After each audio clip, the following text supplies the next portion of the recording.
kind of normal. I'm so pained by being humiliated in my own country. I drove excitedly from Johannesburg to come and see my mother and children in Zambia. And I've been denied entry because my vehicle is new and sent back, essentially. I've spent 4 days at Kazungula trying to clear a vehicle, and I was made to feel like a criminal. I tried to come up with solutions and ask them, what can I do for me to cross so I can just have a holiday with my family? And I was given a story after the other until 4 days passed, and now I need to go back to Johannesburg and spend Christmas by myself because I don't know what crime did I commit that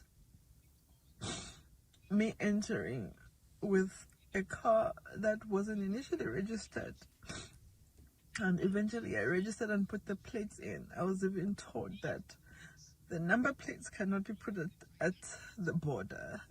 But how am I supposed to find these solutions and for people to believe me that I'm not here to sell my car? I'm not running away from any tax.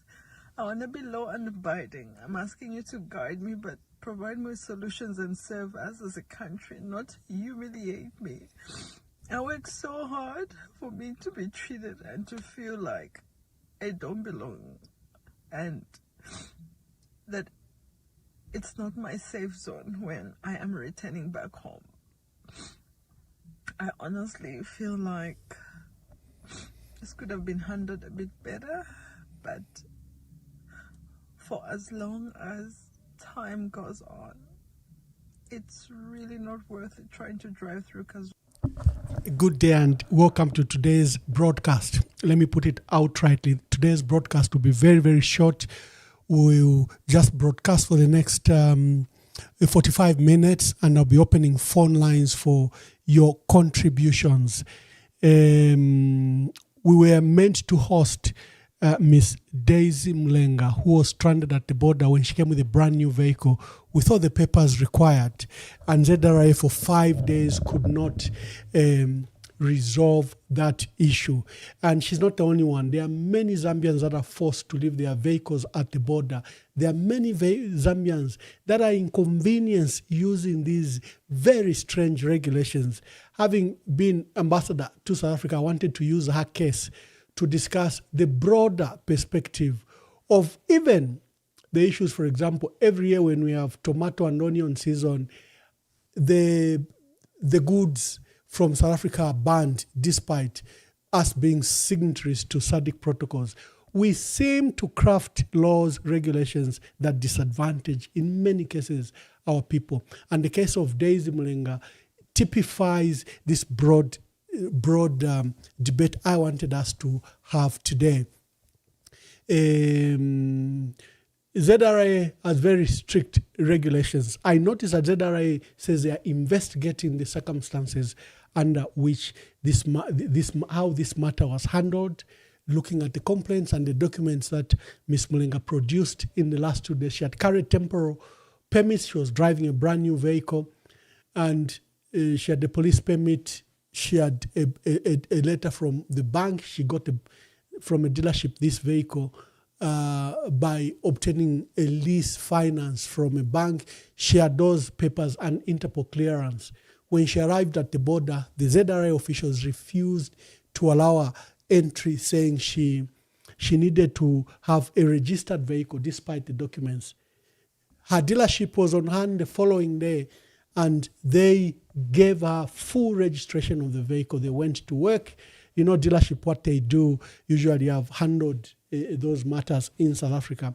And they produced the documents for required by ZRA. But ZRA already designated the vehicle as a suspicious vehicle, impounded it, and there was already a huge crisis.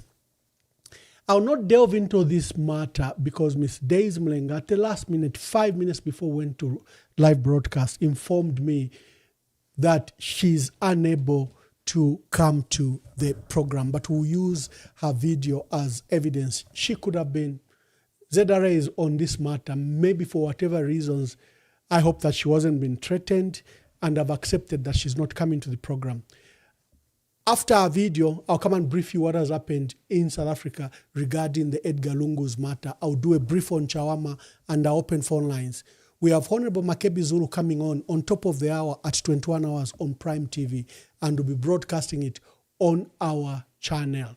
So for that reason, we'll not go beyond 21 hours. Let me just play a video, then I come back to give you the brief of what has happened in South Africa and my comments on Chawama, then we take your phone lines.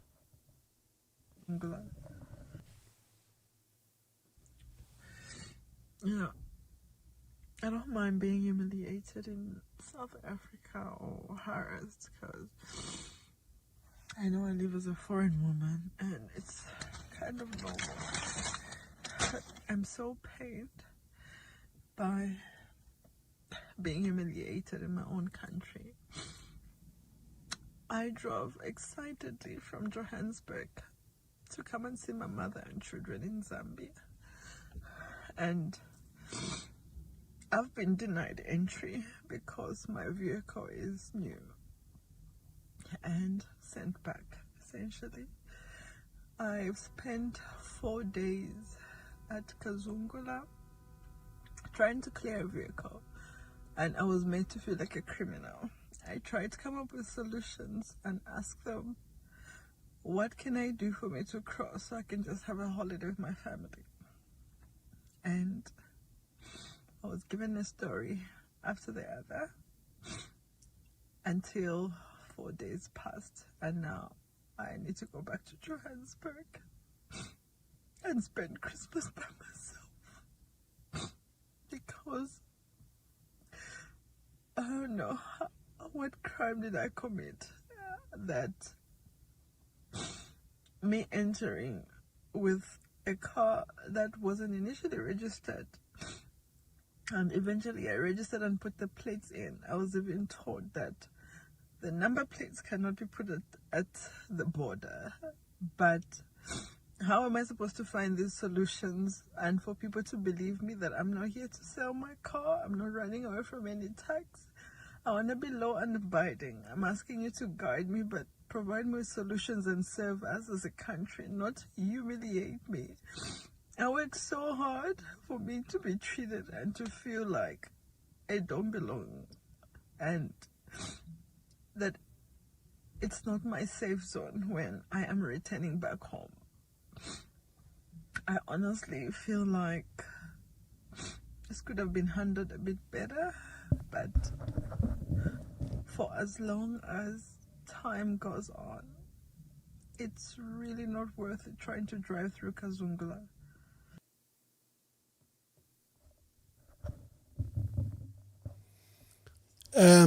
There's been development in South Africa. Mama Esther Lungu, the former First Lady, who's battling to have her husband put to rest, has been granted permission by the Supreme Court of South Africa. A document signed by Mr. ZFD Ntaka, who's the Chief Registrar of the Supreme Court of Appeal of South Africa, has given notice that the family of the late president has been given permission to their application to be heard in the Supreme Court of Appeal over the issue of the mortal remains of the late president. Remember, the Zambian government won this case. The Zambian government won this case at High Court level, very suspicious judgment, where the former First family was ordered to surrender the remains of the late president and that government should get custody of the body and repatriate it to Zambia for purposes of a funeral and state honors to be given to the late president. The family of the late president, led by Mama Esther Lungu, Tasila Lungu and others, appealed to the Supreme Court. that this judgment was made in error. The remains of any deceased person belongs to the family. And the Court of Appeal in South Africa has agreed with the family, and it has issued a ruling signed by Acting Chief Registrar of the Supreme Court of Appeal, ZFD Ntaka, who has informed the parties that this application has been granted leave to appeal. Leave to appeal is simply permission. So permission has been given to the Lungu family to appeal this matter to the Supreme Court. That is the latest. It's tomato season, and the price of tomato has fallen. It was 500 kwacha. A box just the other week is now selling at 40 kwacha. And usually, the Zambian farmers who demand that government bans imports of tomato from South Africa so that our local farmers who have waited the whole year can sell their tomato season. When I was in South Africa, there's something I pointed out. I learned that South Africa had a very thriving fruits and vegetable market.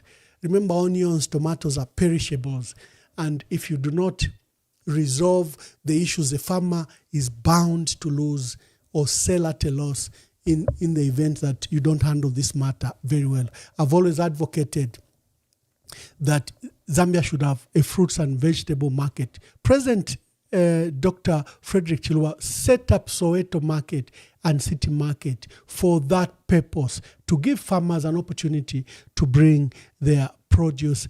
And, then a market emerges where people buy. This way, the burden is lifted from the farmer.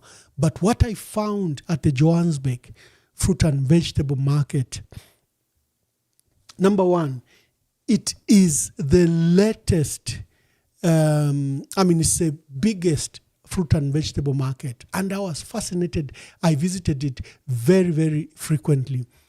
The business begins at 02 when transporters begin to bring the fresh produce. When the fresh produce arrive, you have government officials from the Municipal Council and from Ministry of Agriculture that will immediately test the safety of those produce that come. If they have residual pesticides, if they are not poisoned, they are fresh, government then issues a certificate. Then the wholesalers then get the from transporters. The trucks arrive at 02. The wholesalers pick the produce, and then they begin to package for retailers. Retailers, traders come in. Even trucks now going to ShopRite, to Checkers, Pick and Pay, and others. The trucks are also there. But there is a value chain all on one floor, from the transporter bringing in, government inspecting, wholesalers getting, the package, those that want to packaging, and the exporters. The apples, onions, tomatoes you see coming to Zambia is all processed in one house. There is even a revenue authority office to process export document. There's Ministry of Agriculture in one area. There's another matter that I loved about that is that there's also a canning factory that cans baked beans, tomato sauce, and other. I think it cans up to 5 products for whoever wants it retailed and branded. So you'll have the guys that sell baked beans. When the beans come in, it goes to that company. The company is already making on site. Then another matter I was very fascinated were the infrastructure available, the cold room facilities. Other than that, some things will come in and go, but there were various cold room facilities. So when I see where our tomato go to West, I wanted to have this market replicated in Zambia. And I remember contacting the Ministry of Local Government and Lusaka City Council, because the Johannesburg market is run by the Johannesburg Municipal Council. So I wanted the Lusaka City Council to establish something similar. And Wilson Kalumba, we invited him, the former mayor, who was there before Mao Sampa, may his soul rest in peace. Mao Sampa, when the man demised, Mao Sampa then won that election. So I still propose that instead of banning lifting, ban when you have surplus maize, when you have surplus tomato, surplus on, it's because we don't have a value chain. The farmer should not be the trader. In Zambia, the farmer grows the tomato, grows the onion, grows the fruits and vegetables, and has to come to Soweto market, fight with people at Soweto to access the market. And you have marauding cadres and youths that just take over the process and pay the farmer what they think the farmer should be paid. The farmer is never protected, and the farmer should never be the trader. The farmer should not be the wholesaler.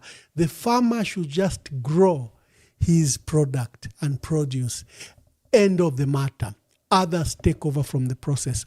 That's a matter I saw in South Africa, and I hope that we can replicate it here. I tried in my tenure when I was Zambia's ambassador to South Africa, where I got the management, because although it is owned by the municipal council, they've set up an independent board and management that runs Africa's biggest fruit and vegetable market, well organized.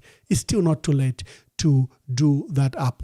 It's also in light of why I wanted to discuss the barriers and tariffs that are put, including discriminating Zambians like Miss Daisy Mlenga, who just wanted to visit a family, and then you find these funny regulations which treat you like a thief.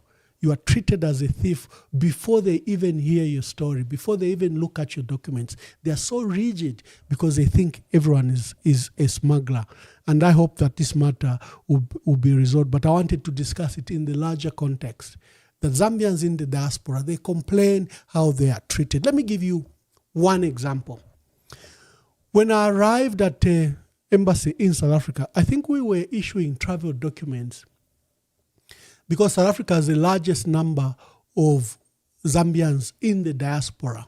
At the time we did a record and statistics, it was 15,000 Zambians. The record showed we had Zambians that were only about 4,000.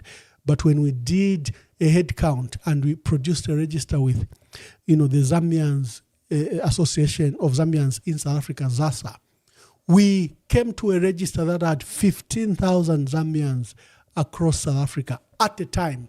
And this was before xenophobia, because xenophobia also brought a lot of Zambians back home. What I noticed is that people didn't like to come to my embassy, to the embassy. They said the Zambians were not treated properly. They were treated like criminals, and they were never given, especially the travel documents. When they come to get a travel document, they were accused of, first of all, hiding their passport, and because they were probably illegal in South Africa, so they just wanted a travel document to come to South Africa, to Zambia, especially over festive season. And we were issuing around 20, 30 travel documents a year. When I heard the stories of Zambians being refused travel documents, I told my embassy staff, what's your problem? These are your own nationals. If a Zambian wants a travel document, he tells you that he has lost a passport, your duty is just to ask for the police report. You cannot dispute even a police report by alleging that the Zambian national was hiding their passport because they are illegals in South Africa. That's not your business. If the South Africa have believed the story that the Zambian national has lost his passport and they bring that document to you, the embassy, your duty is just to issue a travel document so that the Zambian can travel and hopefully get a new passport. My staff were concerned that that process was being abused, because every time the Zambians fell foul with the law or, became illegal, they would just go to Zambia and get a new passport.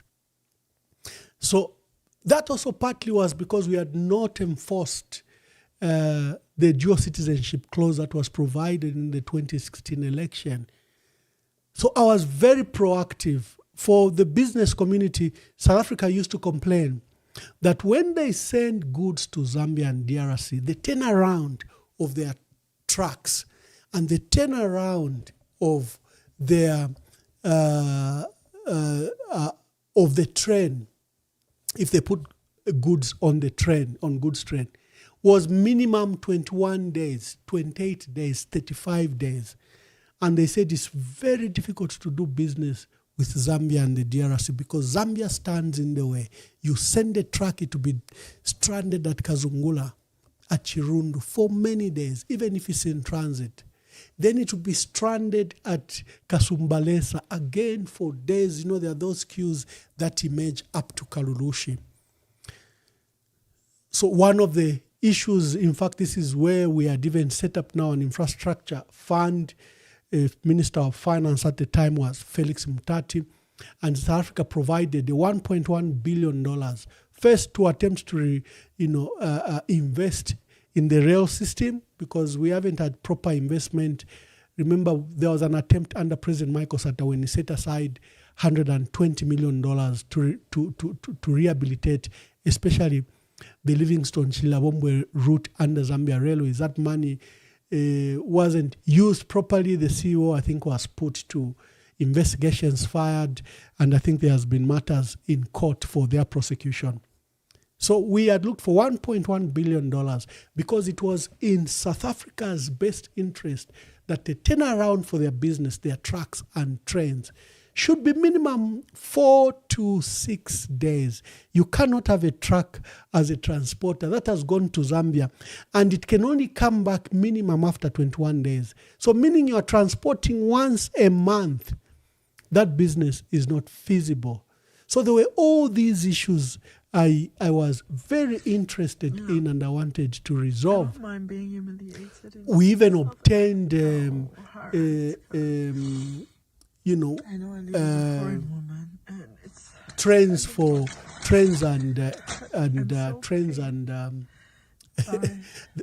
trains from South Africa because South Africa was tankers. The tankers. South Africa used to transport its oil from Durban to Johannesburg, where for national distribution, where their tankers are. But they built a pipeline, and all of a sudden they had so many tankers that they used to transport by rail that were just laughing.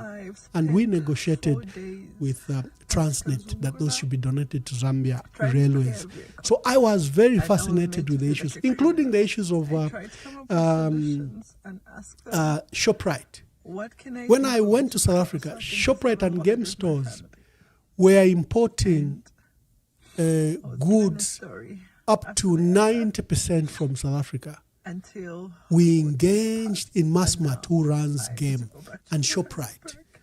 And we said there are goods in Zambia that you can sell. Do you need to bring tomatoes from South Africa? Do you need to bring tomatoes from Zambia? What crime did I So, we engaged, and South Africa's only question was about standards. Can the Zambian farmers, can the Zambian suppliers ensure that their goods are properly certified by government they are fit to, and they are properly packaged? Because another matter was the packaging, that we don't package our goods properly. So I spent a lot of time again on that, negotiating with our Zambian farmers and with the management of ShopRite in Zambia. By the time I was leaving South Africa in 2019, going to the African Union, the goods that were traded in ShopRite in Zambia and game stores was now only about 52 to 55% imports from South Africa, and the bulk of up to 45%, rising from around 5-10% now to 45%, were Zambian goods. So when I saw the case of Mama Daisy Mlenga, for me it was in that larger context that most of these administrative hurdles, tariffs, barriers, regulations can be set aside if you engage in meaningful dialogue. Present to ZRA, because ZRA doesn't want to be embarrassed. ZRA is regarding this matter like they are being embarrassed or we are embarrassing government. That's not the issue. The issue is to ensure that you reform the process, that our people can have equitable access. And if someone has a vehicle can be traced, they have IDs, they have identities, you mean you cannot help them? So for me, I relied on being pragmatic on those issues, whether it was a ban on tomato and onion, whether it was a ban on maize, whether it was Zambian national returning, even when their they are allowed to come with these, their personal chattels, and they are refused, or whether it was an issue of truckers and the train taking up to 28 days, 35 days to make one trip from Zambia. That for me was unacceptable, and I delved into the issues of trying to resolve the issues. We have Honorable Makebi Zulu coming up at 21 hours. I want to give him time. But if you have any comments on the issues that I've raised, please call. Oh my God, the phone is flat.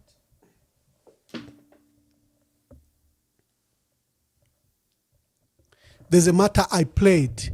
The judges felt that they are safe, that they can't be.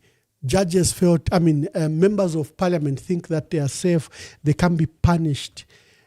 I've just played that judgment, which I'll be playing regularly. It's a window when you sell your vote as an MP. Here is an MEP who's been charged and jailed for 10 years because he sold his vote. Here is a strong allegation against our members of parliament that they sold that vote, that they were taken to Lower Zambezi and others to Livingstone. They were brought on the day of voting, and that the vote was secured for Bill 7 to become law to the tune of $150,000 that was being paid to members of parliament so that UPND, which doesn't have a majority, could reach the majority threshold. And there's been development in that area. When you look at the head count of members of parliament that were present that day and the 136 that voted, apparently it appears that there are members of parliament from UPND that may not have voted for Bill 7. Interesting discovery. When you look at the head count of number of MPs that were in parliament and the 136 that voted, remember this is a 165 member seat parliament, 165. The bulk of them were in the House. So it appears that there are some UPND MPs, likely backbenchers, who didn't vote for Bill 7. Interesting discovery. But Nelly Muti has vowed that she will never give us that document. Interesting. But here is a judge sentencing an MP who got a bribe and voted in the House and was given 10 years. So Bill 7, watch out. Please stand. When you were elected, you were entrusted to exercise independent judgment and uphold the highest standards of integrity, values of paramount importance. In seeking public office, one pledges to act in accordance with conscience and the public good. Parliamentarians wield significant influence over public and political discourse. It is incumbent upon them to speak with honesty and conviction, irrespective of whether their views are met with approval or dissent.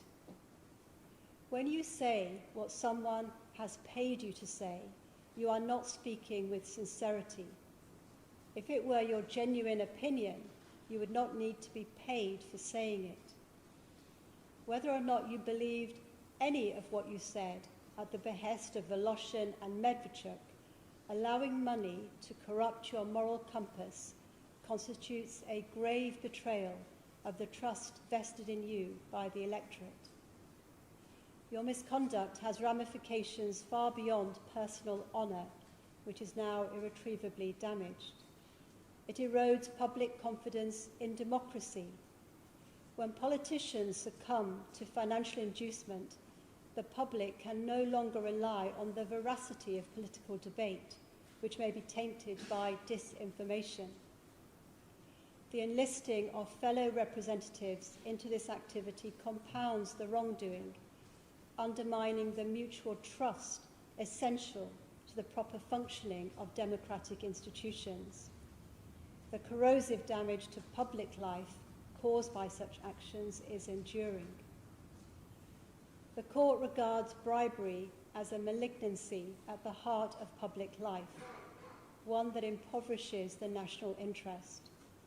Those entrusted with public leadership are required to adhere to the highest standards of probity, the law will respond to such breaches with stern punishment, both to mark society's condemnation and to deter others from similar transgressions. The sentence on count 2 is 5 years imprisonment. The sentence on all other counts except count 4 is 5 years concurrent. The sentence on count 4 is 5.5 years consecutive, making a total sentence of 10.5 years. You will be eligible for release on licence after serving half the term, and you must abide by the conditions of the licence until the full sentence is served. Please go down, Mr. Gill. Thank you very much. The judge was very clear. You were elected, to represent your people and to represent the conscience of our people. You can't use and sell that vote. I've said this broadcast will be brief. We'll be closing at the top of the hour. But if you have something to say, you can now call on the number below. Before I close the broadcast, because I want to give space to my dear brother, Makebe Zulu, who's on Prime TV, and his broadcast is being shared. I think you may have interest in hearing what he's saying. So today we're just discussing the matter of a Zambian national who brought a vehicle and was stopped for 5 days at the border. She was supposed to be featured here, but at the last minute before I went to broadcast, she said she was unable to come on to the program for various reasons that she has cited. ZRA have issued a statement that they are investigating this matter and that they will get back to the country. And okay, I think we have a caller. Endeshe nimwe wakutuma tatulechelwa lelo defa tumve fidelanda wa Makebi pa on top of the hour.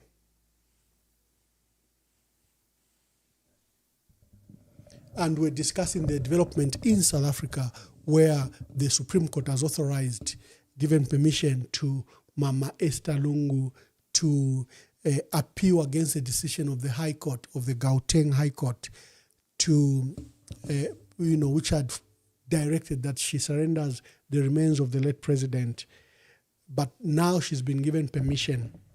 And Zambians appeal have been to President Hakainde Hichilema. Wemwa ume, wakateka, wesheni mutima, lanshanye nino lupwa, mwila chusha wa wido. Hello, caller, please tell us your name and where you are calling us from. Good evening, Ambassador Nyiwamu Nkongjava. Emkaiwa Munkonge. Kuna Ambassador first mukoma ilepo panchita ya mwara tushita connect ishe mwara tuweva mukoma ilepo kurando kutabara ba connected wa makebisu Iyo niba Prime TV tenende bachita host niba Prime TV no mbaba Prime kali mwara tushita connect Ambassador. Okay.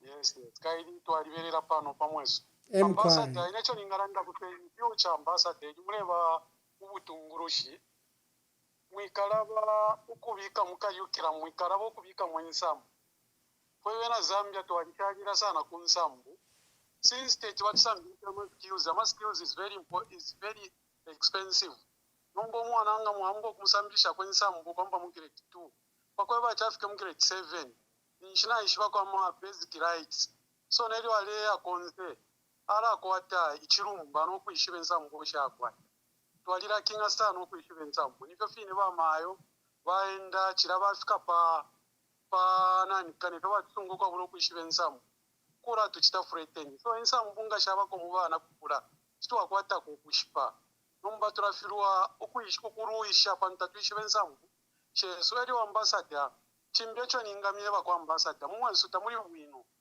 mwalishi batifo kwe ba kuzambia ngore tumina abantu indarama pa mobile money fyaro konse batumafe direct na Muzambia kwale bafe okutuma direct mobile money bali ko mama mobile money ya Muzambia ambassador umuntu afiri akwata TPN ku mobile nomba bana kuruba ntu wako tebara kwata sha TPN na ngurefo batumire kwa kaso pota tume kano bakeswishe TPN so ifo Muzambia bali twikara sana pansa mbrolesheni ngashie so chaishire konaka motoka akapia afwire naye namolekera olwaiza mukumuno olukwa bareso ntakwati bafumire kusa Africa eyimotoka irengonekako iyapusana nomabarefu abaisa nekisasa shuwa tekisuma ambasade okukitikishiwa insambu bambasade ekimureba pa butunguruki mukafundira abana mu masukulu sinsi ifwe natukurakari abana kukura ensambu shikareta development mwana ndo wakwe batino ba politicians ababe n'abaretrikara pa nsambu ababayita ama investors abapera ama investors bakubyarwa ensambu ngati natukwata ensambu shezo kitwa kitana protest. That's why nama protest yefwe yakishupira pani turekula kwano ishibe ensambu po turefirura no kutalika pa fintu fyezo aho chisuma ambassador. Thank you very much. Thank you very much.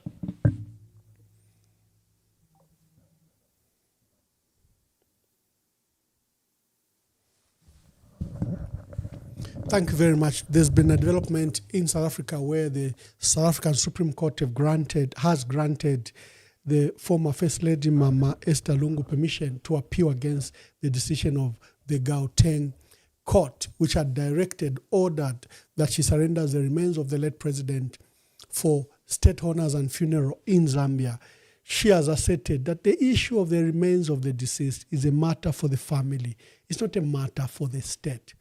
My appeal to President Hakainde Hichilema is now that this matter, the temperature, I think political temperature has come down.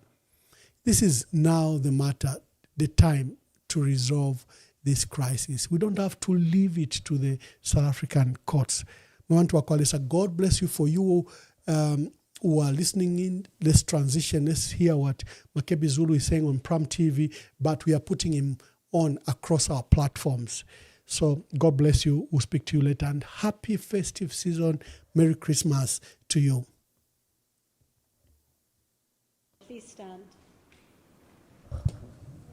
When you were elected, you were entrusted to exercise independent judgment and uphold the highest standards of integrity, values of paramount importance.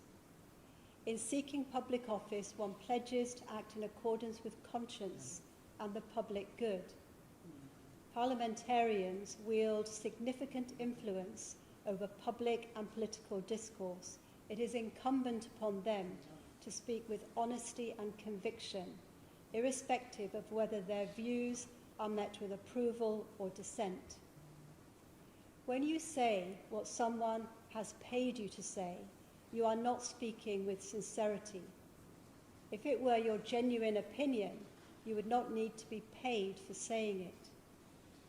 Whether or not you believed any of what you said at the behest of Voloshin and Medvedchuk, allowing money to corrupt your moral compass constitutes a grave betrayal of the trust vested in you by the electorate. Your misconduct has ramifications far beyond personal honour, which is now irretrievably damaged. It erodes public confidence in democracy. When politicians succumb to financial inducement, the public can no longer rely on the veracity of political debate, which may be tainted by disinformation. The enlisting of fellow representatives into this activity compounds the wrongdoing, undermining the mutual trust essential to the proper functioning of democratic institutions. The corrosive damage to public life caused by such actions is enduring. The court regards bribery as a malignancy at the heart of public life, one that impoverishes the national interest. Those entrusted with public leadership are required to adhere to the highest standards of probity. The law will respond to such breaches with stern punishment, both to mark society's condemnation and to deter others from similar transgressions. The sentence on count 2 is 5 years imprisonment. The sentence on all other counts except count 4 is 5 years concurrent. The sentence on count 4 is 5.5 years consecutive, making a total sentence of 10.5 years. You will be eligible for release on license after serving half the term, and you must abide by the conditions of the license until the full sentence is served. Please go down, Mr. Gill.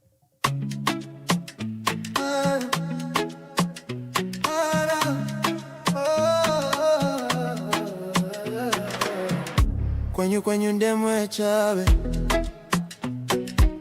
mabanja ona njala mkomo